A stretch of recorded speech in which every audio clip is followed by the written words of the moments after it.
അപ്രതീക്ഷിതമായിരുന്നു ഈ ക്ഷണം, പ്രസംഗിക്കാനുള്ള ക്ഷണം. ആദ്യമായി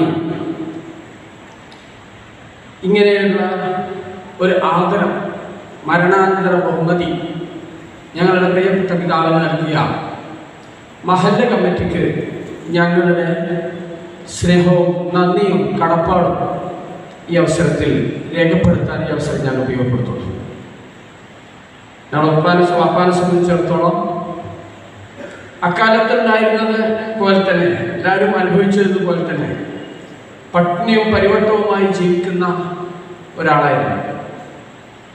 അതായത് കുറ്റിക്കാട്ട് ഹസൻ എന്ന ആളുടെ മകനായി ഏകദേശം 930-31 കാലത്തിലാണ് വാപ്പാന്റെ ജനനം കണക്കാക്കപ്പെടുന്നത്. വാപ്പാക്ക് അത്ര ഒരു ധാരണ ഒന്നും അതിലില്ല.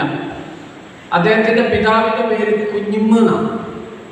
ഹസന്റെ പിതാവ്, വല്യാപ്പാന്റെ പിതാവിന്റെ പേര് കുഞ്ഞിമ്മ എന്നാണ്. ആ പേര് നേരെടുത്തിട്ടതാണ് എന്ന് പറയുന്നു. വാപ്പ ചോദിച്ചു, ഈ പേരിട്ട ഒരാളോട്, എൻ്റെ ഓർമ്മ ശരിയാണെങ്കിൽ മൂസ മല്ലാക്ക, മുടിക്കോടുണ്ടായിരുന്ന മൂസ മല്ലാക്ക ഓത്തുപള്ളി നടത്തിയിരുന്നു. ആ ഓത്തുപള്ളിയിലാണ് ആദ്യത്തെ ഓത്തുപള്ളി അധ്യയനം, അദ്ദേഹത്തിൻ്റെ ആദ്യത്തെ പഠനം നടത്തുന്നത് മുടിക്കോട് ഓത്തുപള്ളിയിലാണ്. അദ്ദേഹമാണ് അതേ വാപ്പാക്ക് പേരിട്ടത് കുഞ്ഞിമ്മ എന്നുള്ളത്. കുറെ കാലം കഴിഞ്ഞപ്പോൾ ചോദിച്ചു, നിങ്ങൾ എന്തിനാ ഈ പെണ്ണുങ്ങളെ പേരിട്ടത്? കുഞ്ഞി എന്നുള്ള പേര്, കുഞ്ഞിമ്മ എന്ന് പറഞ്ഞിട്ട് എനിക്ക് ഈ പെണ്ണുങ്ങളെ പേര് ഞങ്ങൾ ഇട്ടെന്ന് ചോദിച്ചപ്പോൾ വാപ്പ എനിക്ക് ഞാൻ പേരിട്ടത് കുഞ്ഞിമ മുഹമ്മദ് എന്നാണ്. നിങ്ങൾ എൻ്റെ ബാക്കിയുള്ളവരൊക്കെ പടം കുഞ്ഞിമ്മ നാട്ടിയതിന് പിന്നെ അതെങ്ങനെ പിൽക്കാലത്ത് കുഞ്ഞി എന്ന പേര് പറഞ്ഞത് എന്നെ പറഞ്ഞിട്ട് കാര്യമില്ല എന്ന് പിൽക്കാലത്ത് പറഞ്ഞു. ശരിക്കും വാപ്പാൻ്റെ പേര് കുഞ്ഞി മുഹമ്മദാണ്. വാപ്പ പറയുന്നത് ഈ കാലത്തിന് ശേഷം അദ്ദേഹത്തിന്റെ പിതാവ്, കുഞ്ഞിമ്മന്റെ പിതാവ് എന്ന പേര് മൊഗാലി എന്നാണ്. വെറുതെ പറഞ്ഞു എന്നുള്ളൂ. പട്ടിണിയും പരിവട്ടവുമായി ജീവിക്കുന്ന കാലത്ത് തലമത്തട്ട് എന്ന് രോഗം ബാധിച്ച്, അല്ലെങ്കിൽ കോളറ ബാധിച്ച് വാപ്പാക്ക് 13 വയസ്സാകുന്നതിന് മുമ്പ് തന്നെ വല്യമ്മ മരിച്ചു.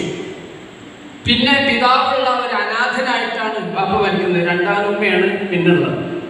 സ്വാഭാവികമായിട്ടും ഇന്നത്തേനേക്കാൾ വളരെ വ്യത്യസ്തമായി വളരെ പ്രയാസമൊക്കെ അനുഭവിച്ചു. മര്യാദ ഭക്ഷണമോ രീതിയൊന്നും കിട്ടാത്തതിൻ്റെ അങ്ങനെയായിരുന്നു വാപ്പ ജീവിച്ചിരുന്നത്. വളരെ പ്രയാസത്തിലായിരുന്നു.